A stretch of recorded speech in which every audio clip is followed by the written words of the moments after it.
گزشتہ دنوں سے نبی پاک صلی اللہ علیہ وسلم کے بعثت کے مقاصد بیان ہو رہے ہیں، تو ان میں سے ایک تعلیم کتاب اور تلاوت کتاب اور تزکیہ اور حکمت ہے۔ تزکیے پر ہم نے کل بات کی۔ یہ جو تزکیہ ہے یعنی دلوں کو پاک کرنا، صاف کرنا، اس کی کتنی اہمیت ہے اور قرآن نے اس پر کتنا زور دیا، اور اللہ رب العزت نے 7 قسمیں کھا کر اس تزکیہ کو ذکر کیا کہ جس نے اپنا تزکیہ کر لیا وہ کامیاب ہوگا، اور پھر 7 ہی قسموں کے ساتھ یہ بھی بات ہے کہ جس نے اپنا تزکیہ نہ کیا وہ ناکام ہوگا۔ تو اب اللہ ایک بات کو 7 قسمیں کھا کر فرمائے تو بتائیے کہ اس کی بات کی اہمیت کتنی بڑھ جائے گی۔ تو کل اس پر بات ہوئی کہ تزکیہ کہتے ہیں پاک کرنے کو۔ تزکیہ کس کو کہتے ہیں جی؟ پاک کرنے کو۔ اور پاک کس کو کریں گے؟ پاک دل کو کریں گے، پاک دل کو کریں گے۔ دل چونکہ تمام اچھائیوں کا مرکز ہے، منبع ہے، سرچشمہ ہے، اسی طرح برائیوں کا بھی مرکز اور سرچشمہ ہے۔ یہی وجہ ہے کہ نبی پاک صلی اللہ علیہ وسلم نے فرمایا الا ان فی الجسد مضغۃ، یاد رکھو جسم میں ایک لوتھڑا ہے، اذا صلحت صلح الجسد کلہ، اگر وہ ٹھیک ہو گیا تو سارا جسم ٹھیک رہے گا، وَإِذَا فَسَدَتْ فَسَدَ الْجَسَدُ كُلُّ، اگر اس میں فساد آ گیا تو سارے جسم میں فساد آ جائے گا۔ الا وہی القلب، یاد رکھو وہ دل ہے۔ اس کا مطلب یہ ہوا کہ ساری اچھائیوں میں بنیاد وہ ہے، اگر وہ لوتھڑا ٹھیک ہو گیا، وہ جسم کا حصہ، تو پھر فرمایا کہ سارے اعضاء ٹھیک کام کریں گے۔ اگر اس میں فساد آ گیا تو پھر سارے اعضاء بگڑ جائیں گے۔ گویا کہ اس کو آپ سمجھیں کہ جس طرح انسانی جسمانی اعتبار سے انسان کے جسم میں دل ایک مرکز کی حیثیت رکھتا ہے، جب تک وہ کام کر رہا ہوتا ہے آنکھیں بھی صحیح کام کرتی ہیں، دماغ بھی کام کرتا ہے، ہاتھ بھی کام کرتے ہیں، سارا جسم کام کر رہا ہے کہ دل کام کر رہا ہے۔ دل پمپ کرتا ہے خون تو تبھی جا کر کے وہ ہر حصے پر خون پہنچ رہا ہوتا ہے، اور تبھی سارے اعضاء اپنی اپنی جگہ پر ٹھیک کام کر رہے ہوتے ہیں۔ جس طرح انسان کی جسمانی طور پر دل مرکز ہے، اس طرح روحانیت کے اعتبار سے بھی دل مرکز ہے۔ اگر جسمانی اعتبار سے دل کمزور ہو تو باقی اعضاء پہ فرق پڑتا ہے، اسی طرح اگر روحانی اعتبار سے اگر دل کمزور ہو تو اس کا انسان کی زندگی کے تمام اعمال پہ فرق آئے گا۔ اس وجہ سے قرآن نے بھی اس بات پر زور دیا، اور انبیاء علیہ الصلوۃ والسلام کے بعثت کے مقاصد میں ہے کہ آپ ان کا تزکیہ کریں، ان کی دلوں کی صفائی کریں۔ اور پھر فرمایا کہ ان اللہ لا ينظر الى صورکم ولا الى اموالکم، اللہ تمہاری صورتوں کو نہیں دیکھتے، اللہ تمہارے مالوں کو نہیں دیکھتے، ولکن ينظر الى قلوبکم واعمالکم، اللہ تمہارے دلوں کو دیکھتے ہیں اور اعمال کو دیکھتے ہیں۔ اب ظاہر ہے جب دل ٹھیک ہوگا تو پہلے اللہ کس کی طرف دیکھتے ہیں؟ دل کی طرف دیکھتے ہیں، یعنی اعمال کی بنیاد وہ دل بنے گا۔ یعنی اب دیکھیے نیت کا تعلق کس کے ساتھ ہے؟ دل کے ساتھ ہے۔ اب میرے دل میں کیا نیت ہے اس وقت میں کس نیت سے یہاں بیٹھا ہوں آپ نہیں جان سکتے۔ آپ کس نیت سے یہاں بیٹھے ہیں میں نہیں جان سکتا۔ اب یہ کون دیکھ رہا ہے؟ یہ اللہ دیکھ رہا ہے۔ اب بتائیے تمام نیک اعمال کی، یہ تمام دین کی اور اچھائیوں کی بنیاد وہ حسن نیت ہے یا نہیں؟ اگر میری نیت خراب ہے تو یہ میرا سارا کچھ یہ اللہ کے ہاں یعنی قبولیت کا درجہ نہیں پا سکتا۔ اب یہ دل کے اندر جو بات ہے وہ کون دیکھ رہا ہے؟ اللہ دیکھ رہا ہے۔ لیکن یہ جو بات ہے نیت والی، یہی ساری نیکی کی اور اچھائی کی بنیاد ہے۔ اگر یہی ٹھیک جو ہے نا میری نیت ہی ٹھیک نہیں ہوگی تو اس کے بعد جو اعمال ہوگی وہ بھی ظاہر ہے اس کا کوئی اثر یا اس کا کوئی اجر انسان کو نہیں ملے گا۔ اب بتائیے کہ جب دل کے اندر حسن نیت، یہ ایک دل کا عمل ہے اور تمام دین کی بنیاد ہے، اب اگر اس کی اصلاح نہ ہوئی تو بتائیے کہ اب نیت کے بگڑنے سے، اب بتائیے کہ جب نیت ہر معاملے میں انسان کی بگڑ جائے، کاروبار میں آپ چل رہے ہیں، شراکت میں ہیں، پارٹنرشپ ہے، آپ کی نیت بدل جائے گی، دل کا عمل ہے نا، دل بدل گیا، بگڑ گیا، آگے پھر آپ دوسرے اپنے بھائی کو دھوکہ دیں گے، اس کو نقصان پہنچائیں گے، کیوں کہ دل کا جو ہے نا وہ بدل گیا۔ اسی طرح جہاں جہاں نیت بدلتی چلی جائے گی، وہاں وہاں آپ کی اعمال اور آپ کے اعضاء اسی طرح اس کے مطابق کام کر رہے ہوں گے۔ اس وجہ سے فرمایا کہ اللہ دلوں کو دیکھتے ہیں اور پھر اللہ اعمال کو دیکھتے ہیں، تو دو چیزیں ہو گئی نا، ایک ہے دل کے اندر جو اعمال ہیں اللہ اس کو بھی دیکھ رہے ہوتے ہیں، اور دوسرے یہ کہ ظاہر کے اعمال ہیں اللہ اس کو بھی دیکھ رہے ہوتے ہیں۔ تو دونوں چیزیں مقصود ہیں کہ دل کے اندر بھی اخلاص ہو، اور پھر یہ ہے کہ باہر جو عمل کر رہے ہیں وہ بھی نبی پاک صلی اللہ علیہ وسلم کے طریقے کے مطابق ہو۔ تو یہ دونوں چیزیں ملتی ہیں تو تب جا کر کے انسان کامیاب ہوتے ہیں۔ تو اس وجہ سے کہا جا رہا ہے کہ اپنے دلوں کو پاک کریں، اپنے دلوں کو صاف کریں، دل کی صفائی۔ تو یہ کہا جاتا ہے کہ جب انسان گناہ کرتا ہے، نافرمانی کرتا ہے، تو آہستہ آہستہ اس کا دل جو ہے نا وہ مردہ ہو جاتا ہے، اور دل اس کا اندھا ہو جاتا ہے۔ اور جب وہ دل مردہ ہو جاتا ہے تو اس کو حدیث مبارکہ میں، جیسے اس پر پہلے بات ہوئی بھی ایک دو درسوں میں، کہ انسان جب گناہ کرتا ہے تو اس کا دبا انسان کے دل پہ لگ جاتا ہے، دوسرا جب گناہ کرتا ہے دوسرا دبا لگ جاتا ہے، تیسرا گناہ کرتا ہے تیسرا دبا، یہاں تک کہ اس کا دل سخت ہو جاتا ہے۔ اور اسی کو فرمایا کہ کلا بل ران علی قلوبہم بما کانوا یکسبون، جو گناہ کیے اس کی وجہ سے ان کے دلوں پر زنگ آ جاتا ہے، اب وہ دل تنگ ہو گیا، اب وہ دل سخت ہو گیا، اب اس کے اندر جو ہے نا انسان کو اطاعت اور نیکی کی پھر توفیق نہیں ملتی، ہمت نہیں ہوتی۔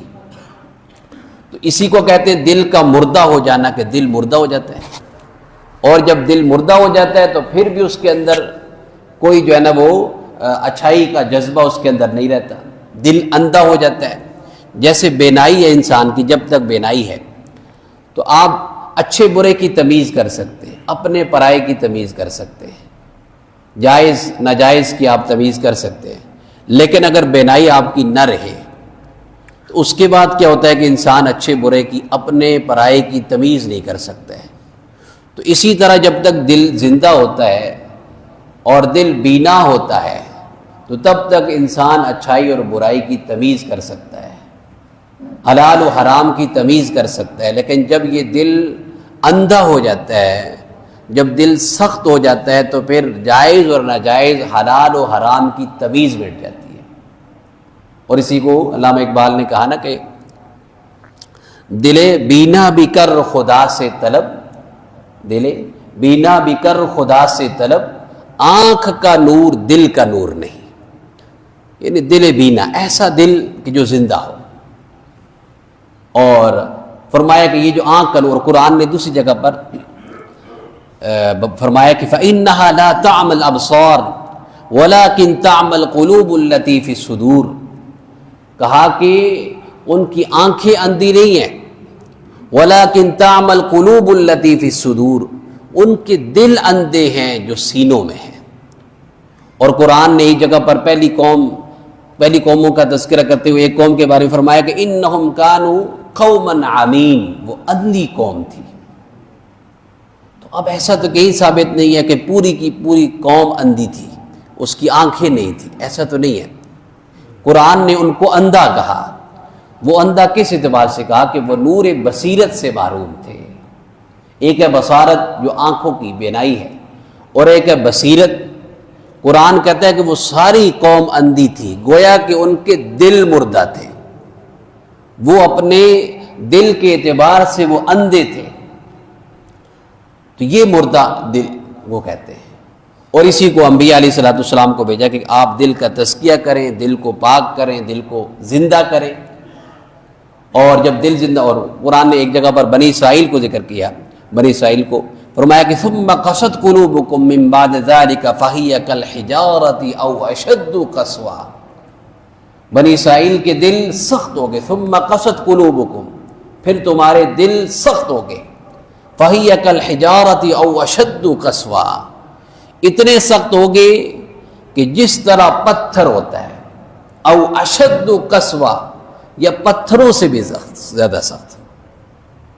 وَإِنَّ مِنَ الْحِجَارَةِ لَمَا يَتَفَجَّرُ مِنْهُ الْأَنْهَارُ وَإِنَّ مِنْهَا لَمَا يَشَّقَّقُ فَيَخْرُجُ مِنْهُ الْمَاءُ وَإِنَّ مِنْهَا لَمَا يَهْبِطُ مِنْ خَشْيَةِ اللَّهِ. بعض تو پتھر ایسے ہیں کہ یہ جو نا ان سے پانی کے چشمے جاری ہو جاتے ہیں.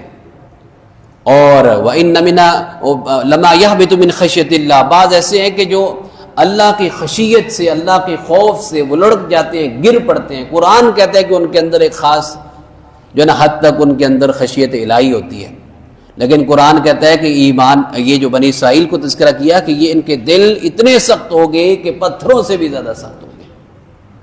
تو میرے دوستو، یہ تزکیہ ہے کہ اپنے دلوں کو پاک کیا جائے، اپنے دلوں کو صاف کیا جائے. دل کے اندر اب بتائیے کہ حسن نیت کی، جیسے میں نے عرض کیا کہ حسن نیت یہ دل کا عمل ہے. اگر اس کی اصلاح ہو جائے گی تو انسان کا سارا رخ ٹھیک ہو جائے گا، دین کا بھی دنیا کا بھی.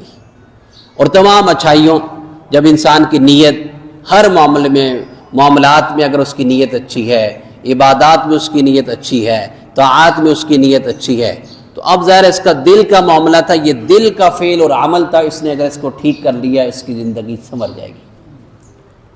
اور اگر اسی طرح دل کے اندر ایک حسد اور کینہ ہے، اب اگر کسی بندے کے دل میں اگر حسد پیدا ہو جائے، اب یہ وہ دل ہے کہ جس کے اندر ایک بیماری لگی ہوئی ہے، اور بیماری ہے حسد کی. اب جب اس کے دل میں یہ بیماری پیدا ہو چکی ہے تو جب تک یہ بیماری اس کے دل میں رہے گی، اس کا ہر عمل جو محسود ہے، دوسرا جو شخص اس کا جس سے یہ حسد کر رہا ہے، اس کا ہاتھ بھی اس کے خلاف استعمال ہوگا، اس کی زبان بھی اس کے خلاف استعمال ہوگی، اس کی آنکھ بھی، اس کے سارے اعضاء اس کے خلاف استعمال ہوگی. کیوں؟ کہ اس کے دل میں فلاں شخص کا حسد ہے. تو اب بتائیے کہ دل کے اندر جو جذبہ اس کے مطابق اس کی ساری چیزیں چل رہی ہیں. اب محبت اگر کسی انسان کے دل میں اللہ کی یاد، اللہ کی محبت ہے، یہ اچھا کہ دنیا کے اعتبار سے اگر کسی کی محبت ہے، وہ عمل کس کا ہے؟ وہ دل کا ہے. اب اگر دل میں کسی کی محبت ہے تو انسان کی آنکھ ترسے گی کہ اس کو میں دیکھوں، انسان کی زبان چاہے گا کہ انسان میں اس سے بات کروں، اور انسان چاہے گا میں اس کو ہاتھ لگاؤں، ہاتھ ملاؤں. اب بتائیے کہ اس کے سارے پھر اعضاء اس کے مطابق چل رہے یا نہیں ہوتے رہے. اگر اسی طرح نفرت ہے کسی سے، عداوت ہے، دشمنی ہے، وہ بھی دل کے اندر ہے. اب جب تک وہ دل کے اندر ہے تو انسان ظاہر چاہے گا کہ اس کے خلاف انسان زبان بھی استعمال کرتا ہے، اس کے خلاف انسان اپنا پیسہ بھی لگاتا ہے، اپنی دولت بھی لگاتا ہے، اپنی ساری صلاحیتیں لگاتا ہے. کیوں؟ دل میں اس کے بارے میں غصہ ہے، دل میں اس کے بارے میں نفرت ہے، اس کے دل میں اس کے بارے میں عداوت ہے. تو اب بتائیے کہ ساری برائیوں کی جڑ یہ ہے یا نہیں ہے؟ اور یہ فرمایا کہ پھر حدیث مبارکہ جو بنیاد میں ذکر کی، یاد رکھو کہ انسان کے جسم میں ایک لوتھڑا ہے، اگر وہ ٹھیک ہو گیا تو پھر سارے اعمال ٹھیک ہوں گے، اور اگر اس میں خرابی آ گئی تو پھر سب میں خرابی ہوگی. اور یاد رکھو وہ دل ہے. اور انبیاء علیہ الصلوۃ والسلام کی محنت کا جو مرکز ہے وہ لوگوں کے دل ہوتے ہیں. اگر ہم یہ چاہتے ہیں کہ ہماری اصلاح ہو، ہر بندہ یہ چاہتا ہے کہ میری اصلاح ہو، اس کے لیے اپنے دلوں کی اصلاح کریں. ہم اپنے دلوں کو زندہ کریں، اپنے دلوں کو پاک کریں. اور یہی پاکی تزکیہ ہے جس کے لیے نبی پاک صلی اللہ علیہ وسلم کو بھی بھیجا گیا. دل پاک ہوگا، دل صاف ہوگا تو انشاءاللہ انسان کے لیے اعمال کرنے آسان ہو جائیں گے، گناہوں سے بچنا اس کے لیے آسان ہو جائے گا. اور اگر خدا نخواستہ دل اگر گناہ کر کر کے اتنے سخت ہو گئے، پھر انسان پر اللہ کی کسی حکم کا اثر بھی نہیں ہوتا. اور پھر ظاہر ہے جب انسان کوئی گناہ کر لیتا ہے تو اس کے بعد اس کے دل میں ملامت بھی نہیں ہوتی، کیونکہ دل پہلے سے ہی اتنا سخت ہے. یہ ہے تزکیہ، اور اسی کو حاصل کر یہ جو دل ہے، دل کی پاکی، اور اسی دل کو صحیح رکھنے کے لیے آپ صلی اللہ علیہ وسلم کی دعائیں ہیں.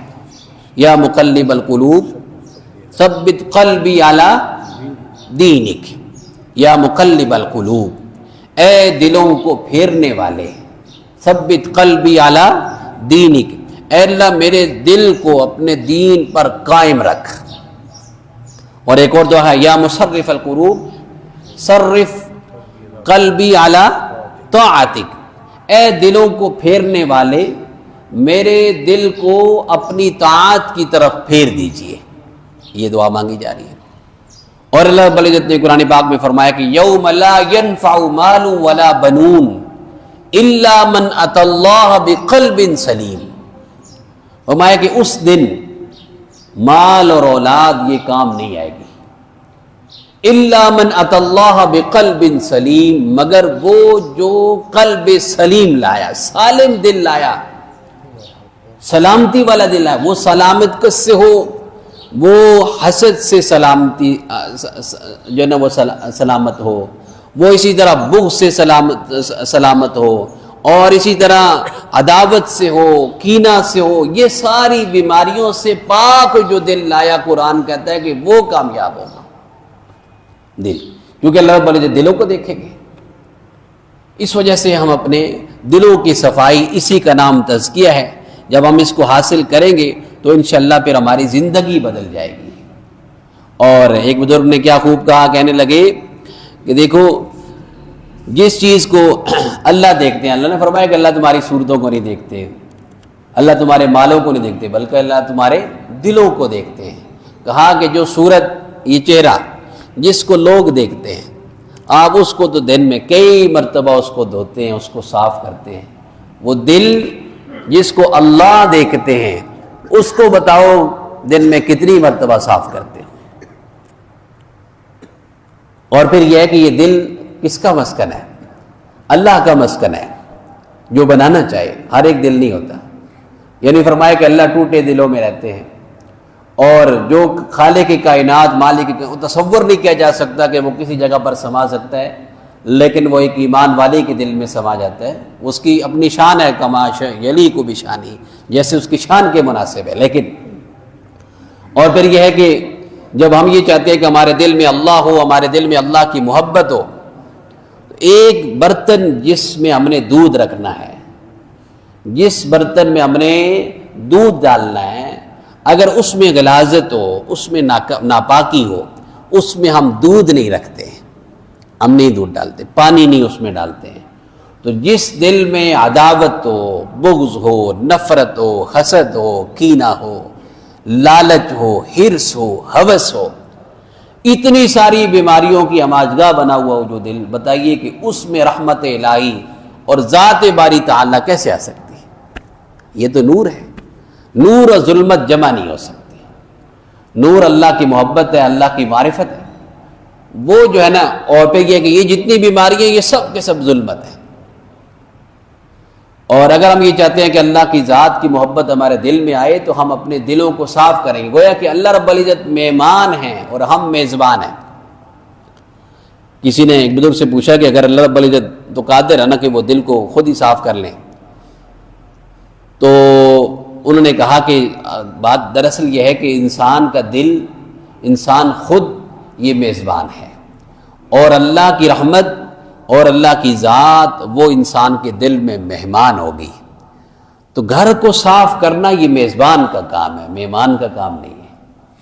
تو اپنے دلوں کو ان بیماریوں سے پاک رکھنا اور صاف رکھنا یہ ہماری ذمہ داری ہے.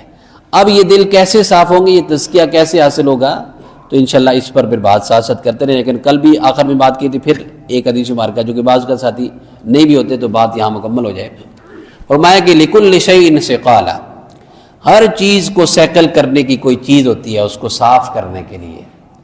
جیسے آپ کا کپڑا ناپاک ہو گیا یا گندا ہو گیا، اس کو صاف کرنے کے لیے صرف ہے.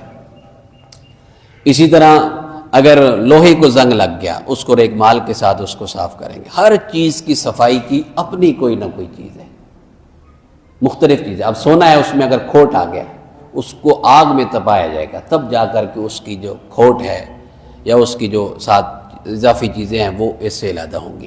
ہر چیز کی اپنی اپنی چیزیں.